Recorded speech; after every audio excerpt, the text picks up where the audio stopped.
ఇవ్వండి, పేదవాడిని ఆకలి తీర్చడమే మన లక్ష్యము.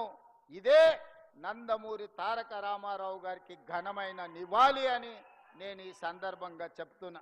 అదేవిధంగా మిత్రులారా, ఈ తెలంగాణ రాష్ట్రంలో నందమూరి తారక రామారావు గారికి అభిమానులు ఉన్నారు, నారా చంద్రబాబు నాయుడు గారికి సహచరులు అనుచరులు ఉన్నారు. వాళ్ళందరికీ నా విజ్ఞప్తి ఒక్కటే, ఈ తెలంగాణ రాష్ట్రంలో తెలుగుదేశం ఉండొద్దని కక్ష గట్టి ఆ పార్టీ నాయకత్వాన్ని దెబ్బతీసిన చంద్రశేఖరరావును బీఆర్ఎస్ ను సమూలంగా 100 మీటర్ల గోతి తీసి పాతి పెట్టినప్పుడే బీఆర్ఎస్ వాళ్ళు గద్దెలు దిగాలి, ఊర్లలో బీఆర్ఎస్ దిమ్మలు కూలాలి. అప్పుడే నందమూరి తారక రామారావు గారికి నిజమైన నివాళులు అర్పించిన వాళ్ళం అవుతాము. ఆ విధంగా మనము ముందుకు వెళ్లాల్సిన అవసరం ఉన్నది. బీఆర్ఎస్ ను బొందబెట్టాల్సిన బాధ్యత మన అందరి మీద ఉన్నది మిత్రులారా. అదేవిధంగా రెండవ వ్యక్తి ఉచిత కరెంటును అందించిన వాడు. ప్రతి పేదవాడికి ఇందిరమ్మ ఇల్లు ఉండాలి అని 2004 సంవత్సరంలో ముఖ్యమంత్రిగా మొట్టమొదటిసారి బాధ్యత చేపట్టిన ఎల్బీ స్టేడియంలో మొదటి సంతకాన్ని రైతులకు ఉచిత కరెంటు ఇవ్వాల్సిందే. తెలంగాణ రైతాంగాన్ని ఆదుకోవాలి. కాలిపోతున్న మోటార్లు, పేలిపోతున్న ట్రాన్స్ఫార్మర్లను అన్నిటిని కూడా సరిదిద్దాలి అని ఉచిత కరెంటు మీద మొట్టమొదటి సంతకం పెట్టి ఆనాడు ఉచిత కరెంటు రైతులకు ఇవ్వడమే కాకుండా దాదాపుగా 1300 కోట్ల రూపాయల రైతుల బకాయిలను రద్దు చేయడమే కాకుండా వేలాది రైతుల మీద ఉన్న క్రిమినల్ కేసులను రద్దు చేసి మొదటి సంతకం పెట్టింది డాక్టర్ వైఎస్ రాజశేఖర్ రెడ్డి. వారి స్ఫూర్తిగా ఆనాడు 7 గంటలు ఉచిత కరెంటుతో ప్రారంభమై ఈనాడు పేదలకు రైతులకు 24 గంటల వ్యవసాయానికి ఉచిత విద్యుత్తును ఇవ్వడమే కాకుండా ఈనాడు మిత్రులు బట్టి విక్రమార్క గారి శాఖలో ప్రతి పేదవాడి ఇంటికి 200 యూనిట్లు ఉచితంగా కరెంటు ఇవ్వాలని 52 లక్షల పేదల కుటుంబానికి 200 యూనిట్లు ఉచిత కరెంటు, ఈ రోజు 30 లక్షల పంపు సెట్లకు 24 గంటల ఉచిత కరెంటును ఈ రోజు మనం అమలు చేస్తున్నాం. ఆనాడు 2004 నుంచి 2014 వరకు 10 సంవత్సరాలలో ప్రతి పేదవాడికి తండాలలో, గూడాలలో, మారుమూల పల్లెల్లో ఇందిరమ్మ ఇండ్లు కట్టాలి, పేదవాడి ఆత్మ గౌరవాన్ని నిలబెట్టాలని 25 లక్షల ఇండ్లను ఆనాడు డాక్టర్ వైఎస్ రాజశేఖర రెడ్డి గారు యూపీఏ ప్రభుత్వంలో సోనియా గాంధీ గారు పేదలకు ఇండ్లు ఇచ్చారు. మరి తెలంగాణ వచ్చిన 10 సంవత్సరాలలో డబుల్ బెడ్రూమ్ ఇండ్లని మనల్ని ఊరిచ్చిండు. మీకెవరికైనా డబుల్ బెడ్రూమ్ ఇల్లు ఇచ్చిండా అని నేను అడుగుతున్నా. ఎవరికైనా వచ్చిందా? ఎవరైనా డబుల్ బెడ్రూమ్ ఇల్లు కట్టుకున్నారా?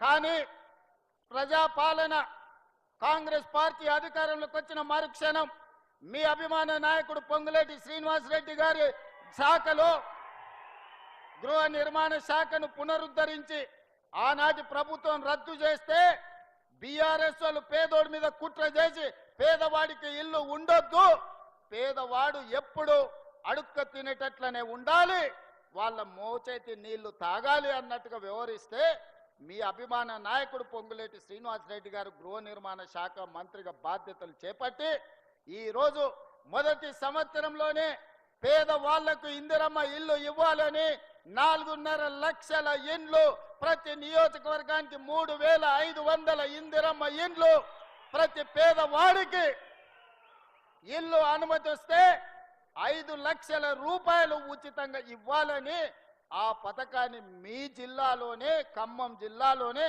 భద్రాద్రి రాముల వారి సాక్షిగా మనం ఆ పథకాన్ని ప్రవేశపెట్టుకున్నాం. గృహ ప్రవేశాలు కూడా మళ్ళీ ఇక్కడనే వచ్చినాం. సన్న బియ్యం ఈ పథకాన్ని ఒక గిరిజనుడు ఇంట్లో నేనే స్వయంగా ఖమ్మం వచ్చి ఏ బియ్యం అయితే మనం ఉచితంగా ఇస్తున్నామో ఆ బియ్యంతోనే వడ్డిస్తే ఆ బియ్యంతోనే అన్నం ఈ ఖమ్మం జిల్లాలోనే నేను తిన్నా. ఈరోజు ఈ ఖమ్మం జిల్లాలో ఇచ్చిన ఇందిరమ్మ ఇండ్ల గృహ ప్రవేశానికి పేదవాళ్ళ కళ్ళల్లో ఆనందం చూడడానికి వచ్చి మొదటి సంవత్సరంలోనే 4.5 లక్షల ఇండ్లు పేదవాళ్లకు అందుబాటులోకి తీసుకొచ్చినాం. మళ్ళీ ఏప్రిల్ తర్వాత రెండవ విడత కూడా పేదవాళ్లకు ఇందిరమ్మ ఇండ్లు ఇచ్చే బాధ్యత, ముఖ్యంగా పట్టణ ప్రాంతాలలో ఉన్న పేదలకు కూడా ఇండ్లు ఇచ్చే బాధ్యత కాంగ్రెస్ పార్టీ తీసుకుంటుంది. వాస్తవంగా 10 సంవత్సరాలు చంద్రశేఖరరావు గారి చేతికి 20 లక్షల కోట్ల రూపాయలు వచ్చినాయి. 20 లక్షల కోట్ల రూపాయలు ఎక్కడికి పోయినావో నాకు తెలియదు, కానీ ఒకవేళ ఆనాటి ప్రభుత్వం సంవత్సరానికి 2 లక్షల ఇండ్లు కట్టున్నా 10 ఏళ్లలో 20 లక్షల ఇందిరమ్మ ఇండ్లు పేదవాళ్లకు కట్టించి ఉండే అవకాశం ఉండే. డబుల్ బెడ్రూమ్ ఇండ్ల పేరు మీద పేదల్ని దగా చేసిండు తప్ప ఏ ఒక్కరికి కూడా ఇల్లు ఇవ్వలే. అందుకే ఈనాడు ప్రతి సంవత్సరం మన వెసులుబాటును బట్టి ప్రతి పేదవాడికి, చివరి పేదవాడికి కూడా ఇందిరమ్మ ఇల్లు మంజూరు చేసి ఆత్మ గౌరవంతో బ్రతికే విధంగా ఈరోజు ఇందిరమ్మ ఇండ్లను కొనసాగిస్తున్నాం. రాజశేఖర రెడ్డి గారు ప్రవేశపెట్టిన ఇందిరమ్మ ఇండ్ల పథకాన్ని ఈనాడు మన ప్రభుత్వం కొనసాగిస్తుంది. ఎక్కడ కూడా రాష్ట్రాలు వేరైనా, ఈనాడు ఆ పార్టీలు వేరైనా, వాళ్ళ కుటుంబాలు వేరే పార్టీలో ఉన్నా ఎన్టీ రామారావు గారిని, వైఎస్ రాజశేఖర రెడ్డి గారిని ఆదర్శంగా తీసుకొని తెలంగాణ రాష్ట్రంలో సంక్షేమ పథకాలను అమలు చేసే ప్రయత్నం మన ప్రభుత్వం చేస్తుంది. అది అమలు చేయడానికి నా సహచర మంత్రివర్గ మిత్రులు అందరూ ఇవాళ మనకు సహకరిస్తున్నారు.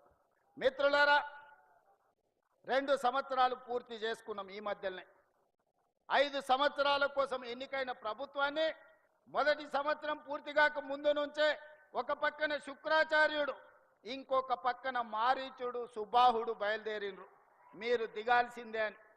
శుక్రాచార్యుడి గురించి, మారీచుడి గురించి నాకంటే రామాయణం తెలిసిన మీకే ఎక్కువ తెలుసు.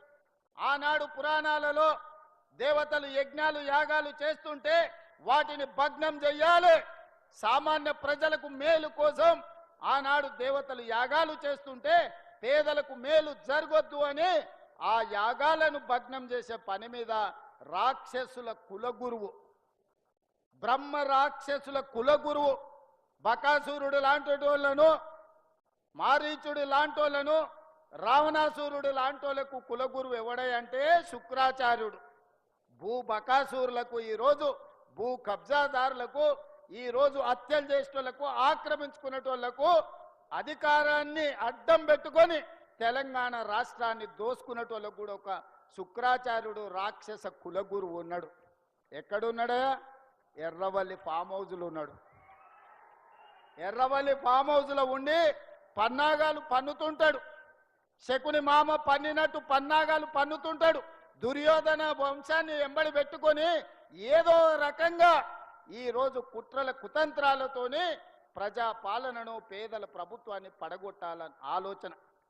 శుక్రాచార్యుడేమో ఫామ్ హౌస్కి పోయిండు, మారుచుడు సుబాహుడేమో బావా బామ్మార్దుల ముసుగులో అసెంబ్లీ లోపలికి వస్తుండ్రు.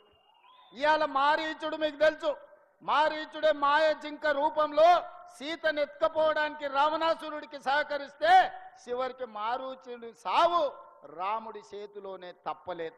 అట్లనే ఈనాడు ఈ ప్రభుత్వాన్ని బట్టగాల్చి మీదెయ్యాలి, ఈ ప్రభుత్వాన్ని బదనాము చెయ్యాలి అని అడ్డగోలుగా ప్రచారాలు ఈరోజు చేసే ప్రయత్నము మారీచుడు సుబాహుడు చేస్తున్నారు. ఆనాడు మాయలేడి రూపంలో వస్తే ఈనాడు సోషల్ మీడియా రూపంలో వస్తున్నారు. లేని అవాకులు చవాకులకు మంత్రముల మీద ఈరోజు ప్రచారాలు చేస్తున్నారు, ప్రత్యక్షంగా పరోక్షంగా.